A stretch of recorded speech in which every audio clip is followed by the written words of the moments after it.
Friends நேயர்களுக்கு வணக்கம். NDA கூட்டணி ரொம்ப ஸ்ட்ராங்காவே இருக்கு. திமுகவை எதிர்க்கிறவங்க எல்லாருமே ஓரணியில் திரண்டு திமுகவை எதிர்த்து வீட்டுக்கு அனுப்பணும் அப்படின்னு ஓயாம இந்த பக்கம் எடப்பாடி பழனிசாமியும் அந்த பக்கம் அண்ணாமலை முதற்கொண்டு நயினார் முதற்கொண்டு எல்லாருமே கூவின்னு இருக்காங்க. ஆனா யாருமே வந்த பாடே கிடையாது. இருக்கிற ஓபிஎஸ் டிடிவி தினகரனும் அமுச்சு விட்டாங்க வீட்டுக்கு, நீங்க போங்க அப்படின்னு. ஆனா இது இப்போ வந்து என்ன பண்றாங்கன்னா, இங்க கூட்டணிக்கு வாங்க சார், கூட்டணிக்கு வாங்க சார் சொல்லிட்டு ஓயாம அவர் என்ன பண்றாங்க, அழிச்சுட்டு இருக்காங்க. இதே ஓபிஎஸ் ஐயா அவர்களையும் டிடிவி தினகரனையும் கண்டுக்காம இருந்தவர் தான் நயினார் நாகேந்திரனும் இபிஎஸும். இன்னைக்கு இவங்க எல்லாருமே விஜய் பக்கம் போயிட போறாங்க, நம்மள அம்போன்னு விட்டுற போறாங்க, எப்ப நம்ம எதிர்க்கட்சியா உட்கார முடியாது அப்படின்ற ஒரு பயம் இபிஎஸ் மனசுக்குள்ள போயிருச்சு. ஏன்னா எப்போ ஓபிஎஸ் அவர்கள் வெயிட் பண்ணினே இருந்தாரு, டைம் மேல டைம் கொடுத்துட்டே இருந்தாரு. அதிமுக ஒன்றிணையணும், அதிமுக ஒன்றிணையணும் கேட்டுட்டே இருந்தாரு. என்டிஏ கூட்டணிக்குள்ள வரணும்னு கூட சொல்லிட்டு இருந்தாரு. ஆனா யாருமே சட்டம் பண்ற மாதிரி இல்ல. இன்னைக்கு அவர் தனியா ஒரு கட்சி ஆரம்பிச்சு அவர் என்ன பண்றாரு, விஜய் கூட கூட்டணி வைக்க போற ஆல்மோஸ்ட் உறுதி ஆயிருச்சு அப்படின்னு தான் தகவல் வருது.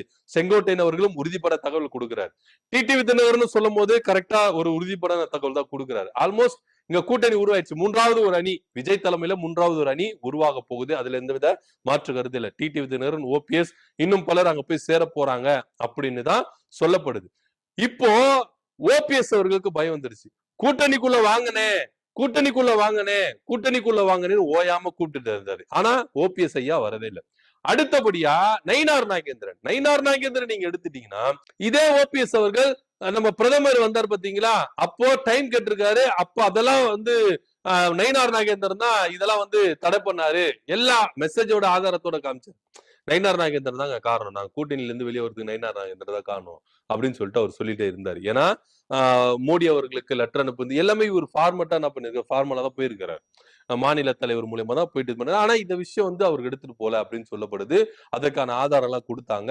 சோ இத வேலையெல்லாம் பார்த்தது நயினார் நாகேந்திரன் தான். இபிஎஸும் நயினார் நாகேந்திரனும் கூட்டு சேர்ந்துட்டு தான் எங்களை கூட்டணி விட்டு வெளியே வந்தாங்க, அனுப்புனாங்க அப்படின்னு ஓப்பன் ஸ்டேட்மெண்ட் கொடுத்தாங்க. டிடிவி தினகரனா இருக்கட்டும், ஓபிஎஸ் இருக்கட்டும், எல்லாமே கொடுத்தாங்க. சோ அப்பெல்லாம் ஓபிஎஸ் கண்டுக்கவே இல்லை நயினார் நாகேந்திரன். இன்னைக்கு என்னடானா அதிமுக இணையணும் அப்படின்னு தான் என்னுடைய விருப்பம். ஆனா அதுல நான் தலையிட மாட்டேன். ஆனா என் விருப்பம் என்னன்னா, இபிஎஸ் ஓபிஎஸ் ஒன்னா இணையணும். ஒன்னா இணைஞ்சாதான் பலமா இருக்கும். அதாவது பொது எதிரிய எதிர்க்கணும்னா நம்ம எல்லாம் ஒரு அணியில திரண்டணும். சோ அதுக்கு நீங்க ஈகோல பார்க்க கூடாது. இது மெசேஜ் இபிஎஸ் கொடுக்குறாரா இல்ல ஓபிஎஸ் கொடுக்குறாரா அப்படின்ற டவுட் தான் நம்மளுக்கு எல்லாருக்குமே இருக்குது. ஏன்னா அதிமுக உட்கட்சி விவகாரத்துல பாஜக உள்ள நுழையக்கூடாது அப்படின்றத உங்க கோரிக்கைய. ஆனா இன்னைக்கு எல்லாருமே என்ன பண்ணாங்க, திரும்பவும் எடுத்துட்டாங்க. அதிமுக உட்கட்சி விவகாரம் ஒன்றிணையணும், அதாவது இபிஎஸ் ஓபிஎஸ் ஒன்றிணையணும் அப்படின்னு ஒவ்வொருத்தரா இப்ப என்ன பண்றாங்க சொல்ல ஆரம்பிச்சிருக்காங்க. இப்ப நயினார் நாகேந்திரன் சொல்லிட்டாரு, அடுத்தது அண்ணாமலை அவர்கள் சொல்ல போற, நிறைய பேர் சொல்லிக்கிட்டே வராங்க. இதுக்கப்புறம் ஒவ்வொருத்தர் என்ன பண்றாங்க, இந்த விவகாரத்தை திரும்பவும் கலர்றாங்க. ஓபிஎஸ் உள்ள கொண்டு வரணும், அதிமுக ஒன்றிணைஞ்சாதான் இங்க வெற்றி அப்படின்ற ஒற்றை கோரிக்கையில இங்க வந்துட்டாங்க. இந்த மனுஷன் ரொம்ப நாளா கூவிட்டே இருந்தாரு, வெயிட் பண்ணி இருந்தாரு. படுத்தே விட்டார் ஐயா அப்படின்ற ரேஞ்சுக்கு ஓபிஎஸ் ஆதரவாளர் என்ன சொல்லிட்டாரு, நான் அவங்க காலில் கூட விழுறேன், தயவு செய்து அதிமுகவை ஒன்றிணைங்க. ஏன்னா நம்மளுக்கு ஆட்சி அதிகாரத்துல வரணும், ஒன்றிணைஞ்சாதான் ஆட்சி அதிகாரத்துல வர முடியும். தனித்து நின்னா ஆட்சிக்கு வர முடியாது, அதிகாரத்துக்கு வர முடியாது அப்படின்னு கெஞ்சின்னு கெஞ்சி பார்த்தாச்சு. ஆனா இபிஎஸ் அவர்கள் கொஞ்சம் கூட செவிட்டு திரும்பவே இல்லையா. நீங்க என்ன வேணா கத்திட்டு இருங்க, நான் எடுத்த முடிவு இதுதான், நான் உள்ள சேர்த்துக்க மாட்டேன். ஆனா இன்னைக்கு கூட்டணிக்குள்ள வரத்துக்கு கூட ஐயா ஓபிஎஸ் அவர்கள் தயாரா இல்ல. நீங்க கட்சிக்குள்ள வேணாம், கூட்டணிக்குள்ள வாங்கன்னு இபிஎஸ் வரிஞ்சு கூட்டு பார்த்தாரு, அதுக்கும் வருது தயாரில்ல. இன்னைக்கு நயினார் நாகேந்திரன் இந்த பிரச்சனை திரும்ப எடுக்கிறாரு. அதிமுக ஒன்றிணையணும், இதை பரிசீலிக்கணும், இது என்னுடைய விருப்பம் தான், என் கோரிக்கை கிடையாது, என் விருப்பம் இவங்க ரெண்டு பேரும் ஒன்னா இருந்தா நல்லா இருக்கும் அப்படின்னு சொல்றாரு. கூட்டணிக்குள்ளேயே வாங்க வாங்க வாங்கன்னு சொல்லிட்டு பாஜக கூவின்னு இருக்கு. இப்ப 4ஆம் தேதி அமித்ஷா அவர்கள் வரப்போற டைம்ல இந்த சந்திப்புகள் நடந்துருமா அப்படின்னு இங்க பேச வேண்டிய ஒரு விஷயமா தான் இருக்கு. டிடிவி தினகரனை சந்திப்பாரு, ஓபிஎஸ் சந்திப்பாரு, நேரங்கள் கொடுத்திருக்கிறாரு. ஏன்னா இப்ப வாலண்டியரா இவங்க பண்ணுவாங்க. இதே ஓபிஎஸ் அவர்கள் டிடிவி தினகரன் கூட்டணியில இருந்தாங்க, அப்ப இவங்க மதிக்கவே இல்லை. வாலண்டியரா லெட்டர் போட்டு பார்த்தாங்க, டைரக்டா கெஞ்சி கூத்தாடி பார்த்தாச்சு, ஆனா கண்டுக்கவே இல்லை. ஆனா இன்னைக்கு ஓபிஎஸ் அவர்களையும் டிடிவி தினகரன் அவர்களையும் வேண்டி விரும்பி கூப்பிடுறாங்க, கூட்டணிக்குள்ள வாங்க, வாலண்டியரா டைம் கொடுக்குறாருங்க. அமித்ஷா அவர்கள் வாலண்டியரா டைம் கொடுக்குறாரு, அவங்களை சந்திக்கிறதுக்கு வர சொல்லுப்பா அப்படின்னு. அண்ணாமலை இப்ப வாங்கிட்டு வந்தானே, நான் மோடி கிட்ட போயிட்டு நான் டைம் வாங்கினேன் தரேன் வாங்கினேன் நம்ம போய் சந்திக்கலாம்னு. ஏன் அது நீங்க தமிழ்நாடுல வரும்போது சந்திக்க வேண்டியது ஏன் சந்திக்கல? இபிஎஸ் அப்படின்ற ஒற்றை ஆளுக்காக தானே நீங்க எல்லாரையும் என்ன ரிஜெக்ட் பண்ணீங்க. இப்ப மட்டும் என்னங்க வந்துருச்சு கேள்வி கேட்கறாங்களா அந்த பக்கம் இருந்து? ஓபிஎஸ் ஆதரவாளர்கள் எல்லாம் கொதிச்சு போயிருக்கிறாங்க. இனி பாஜக கூட கூட்டணி வேண்டாம், பாஜகவை நம்பினா இப்படிதான் அப்படின்னு எல்லாருமே சுதாரிச்சுட்டாங்க. அதனால என்ன பண்றாங்கன்னா இப்ப எல்லாருமே டிவிக்கு பக்கம் போறது. டிவிக்கு பக்கம் இவங்க எல்லாம் போறதுனால என்ன லாஸ் அப்படின்னு பாத்தீங்கன்னா தென் மாவட்டங்கள்ல வாக்கு வங்கி இவங்களுக்கு குறையும்.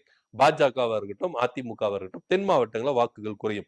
33 வாக்குகள் இவங்க வைத்திருக்கிறதுனால இந்த வாக்கு சதவீதம் தாவேக்காக்கு போயிட போகுது அப்படின்ற ஒரு அச்சமும் ஒரு பயமும் இருக்கதான் செய்யுது. அதன் அடிப்படையில தான் நீங்க கூட்டணிக்குள்ள வாங்கன்னு ஓயாம ஓபிஎஸ்சியும் டிடிவி தினகரனையும் பாஜகவும் அதிமுகவும் மாறி மாறி கூட்டணி. இன்னைக்கு அதிமுக டிடிவி தினகரனையோ ஓபிஎஸ்சியும் விமர்சிக்காம இருக்கிறாங்க, கடுமையான விமர்சனங்கள் முன்வைக்கிறாங்க.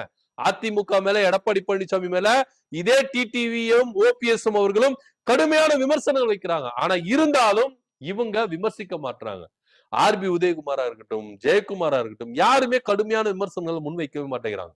ஆனா அதுக்கு முன்னாடி சின்னதா சொல்லிட்டா போதும் உடனே வந்துருவாங்க இவங்க எல்லாருமே விமர்சிக்கிறதுக்கு. கடுமையான விமர்சனங்களை முன்வைச்சாலும் இவங்க கடுமையா விமர்சனம் முன்வைப்பாங்க. ஆனா இன்னைக்கு சின்னதா கூட விமர்சனம் முன்வைக்கிறதுக்கு இவங்க தயாரா இல்ல. ஏன்னா இவங்களுக்கு வாக்குக்காக என்ன வேணா குட்டிக்காரணம் போடுவாங்க, என்ன வேணா செய்வாங்க. இப்படி இருக்கிறவங்க இது முன்னாடி நீங்க ஏன் யோசிக்கல? ஐயா என்ன மாதிரி சொன்னாரு, நிபந்தனையற்ற ஆதரவோட நான் உள்ள வரேன், அதிமுக நீங்க எனக்கு ஒண்ணுமே பண்ண வேணாம், எனக்கு பதவி அசல வேணாங்க. அம்மா இருக்கும் பொழுது நான் எவ்வளவோ பாத்துட்டேங்க, எந்த உச்சத்துல இருக்கணும் அந்த உச்சத்துல நான் இருந்துட்டேங்க. இதுக்கப்புறம் எனக்கு பதவியோ அதிகாரமோ தேவையில்லை, என் கூட இருக்கிறவங்களுக்கு கொடுங்க, அது போதும். நான் அதிமுக ஆளணும் தமிழ்நாடு ஆளணும் அப்படின்ற எண்ணம் இல்ல, நான் நிபந்தனையற்ற ஆதரவு தரேன், சப்போர்ட் பண்றேன், ஒண்ணு சேர்றதுக்கு வாங்க அப்படின்னு கூப்பிட்டாரா இல்லையா? ஏன் நீங்க போல? எதுக்கு நீங்க போல? அப்பவே போயிருக்கலாமே. அப்பெல்லாம் நீங்க விட்டுட்டீங்க.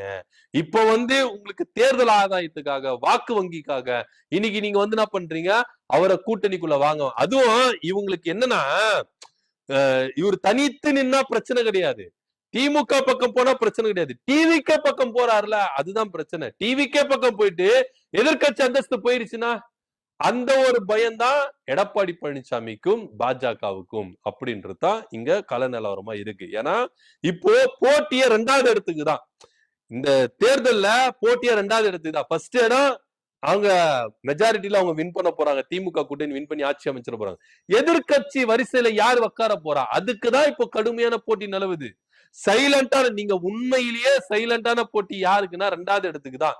எதிர்கட்சி வரிசையில யாருப்பா உட்கார போறா, அது அதிமுகவா டிவிகவா யாருப்பா அப்படின்ற ஒரு விவகாரம் தான் இது. டிவிக்கு 3வது ஒரு அணி உருவாகி ஓபிஎஸ் டிடிவி தினகரன் இன்னும் பல கட்சிகள் அங்க போயிட்டா இங்க என்டிஏ கூட்டணி டவுன் ஆயிடும், அதிமுக ஒன்றும் இல்லாமல் போய்விடும். திரும்பவும் எதிர்கட்சி அந்தஸ்துல கூட உட்கார வைக்க முடியாது, அந்த ஒரு பயம்தான். அதனாலதான் இன்னைக்கு இந்த கூட்டணிக்குள்ள இவங்க போக விட கூடாதுன்னு தான் இன்னைக்கு பல பேச்சுவார்த்தைகள் குறுக்கா மறுக்கா போயிட்டு வந்துனே இருக்கு. இதுக்கு முன்னாடி ஓபிஎஸ் ஐயா அவர்களையோ டிடிவி தினகரன் அவர்களையோ இவங்க கண்டுக்கவே இல்லை. இன்னைக்கு மாறி மாறி என்ன பண்றாங்க, பேசுறாங்க, கூப்பிடுறாங்க, கூட்டணிக்குள்ள வாங்க கட்சிக்குள்ள வாங்க. இன்னைக்கு பேசுறீங்கன்னா முக்கியத்துவம் கொடுக்குறீங்கன்னா ஏன் எதனால அப்படின்ற கேள்வி இருக்குல்ல. இது எல்லாமே தேர்தலுக்காகத்தான், வாக்கு வங்கிக்காகத்தான் இபிஎஸும் நயினாரும் சேர்ந்து பிளான் போடுறாங்க. ஏன்னா இதே கூட்டணியில இருந்து வெளியே வந்தார்ல ஓபிஎஸும் டிடிவி தினகரனும் வெளியே வந்தாங்க, அப்போ நயினார் நாகேந்திரன்ல தான் வந்தோம் அப்படின்னு ஓபன் ஸ்டேட்மெண்ட் கொடுத்தாங்க. அண்ணாமலை அவர்களுக்கு கொடுத்த அசைன்மெண்ட்ல தான் அவர் என்ன பண்ணாருன்னா நேரடியா போய் சந்திச்சார் டிடிவி தினகரனையும் ஓபிஎஸ் டைரக்டா போய் சந்திச்சு கூட்டணிக்குள்ள வாங்கினே அப்படின்லாம் பேசப்பட்ட ஒரு காலம் உண்டு. ஆனா இன்னைக்கு இவங்க ரொம்ப ஸ்டாண்டர்டா இருக்கிறாங்க, நாங்க வரமாட்டாங்க, நாங்க கூப்பிட்டு பார்த்தோம், இவங்க எங்களை சட்டம் பண்ற மாதிரி தெரியல, அதனால இதுக்கப்புறம் நாங்க வரமாட்டோம், நாங்க தனி விட்டது. இன்னைக்கு ஐயா ஓபிஎஸ் அவர்கள் திட்டவட்டமா சொல்லிட்டார், இபிஎஸ் இருக்கிற எந்த கூட்டணியில அவர் இருக்கிறாரோ அந்த கூட்டணிக்கு வரவே மாட்டேன். இபிஎஸ் அப்படின்ற பேரை சொல்றதுக்கு கேவலமா இருக்குது, வெக்கமா இருக்குது சொல்றாரு.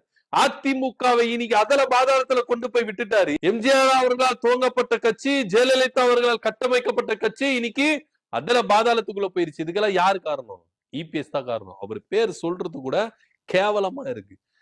அப்படின்னு சொன்ன ஐயா ஓபிஎஸ் அவர்கள் அவர் இருக்கிற எந்த கூட்டணியில இருக்கிறாரோ, எந்த கட்சி கூட அவர் கூட்டணியில இருக்கிறாரோ அந்த கூட்டணிக்கு நாங்க வரவே மாட்டோம், திட்டவட்டமா சொல்லிட்டாரு. இன்னைக்கு கொடுத்த ஸ்டேட்மெண்ட் கூட அதுதான். ஓபிஎஸ் அவர்கள் அவரு பாஜக கூட கூட்டணிக்கு போக மாட்டாரு. அதிமுக எந்த கூட்டணியில் இருக்கிறதோ அந்த கூட்டணிக்கு போக மாட்டாரு. டிவிகே கூட தான் கன்ஃபார்ம் அப்படின்னு அதிமுக இருக்கிறவங்க நிறைய பேர் சொல்றாங்க. அவரு டிவிகே கிட்ட போயிட்டாருங்க. டிடிவி தினகரன், விஜய், ஓபிஎஸ் இவங்க கூட்டணி வைக்க போறாங்க. இதுல இன்னும் பல கட்சிகள் போகுது. பாமக உள்ள போறாரு, ஐயா ராமதாஸ் அவர்கள் தரப்பு உள்ள போறாங்க, தேமுதிக உள்ள போறாங்க, கிருஷ்ணசாமி உள்ள போறாரு, ஜான் பாண்டியன் அவர்கள் உள்ள போறாரு. பல கட்சிகள் டிவிகே கூட போக போகுது அப்படின்னு இங்க பேசும் பொருளா இருக்கு. தங்களை விட்டு எல்லாரும் போறாங்களே அப்படின்ற ஒரு ஆதங்கம் தான் அதிமுகவுக்கும் பாஜகவுக்கும். அதனாலதான் இன்னைக்கு போனவங்க எல்லாம் திரும்ப வாங்க வாங்க அப்படின்னு சொல்லி கூவிட்டு இருக்கிறாங்க. ஆனா இவங்க வர மாதிரி தெரியல. இந்த கூட்டணி பலமான கூட்டணியா பலவீனமான கூட்டணியா? இத பத்தி கருத்து என்ன அப்படின்றத கீழே கமெண்ட் பண்ணுங்க. நன்றி, வணக்கம்.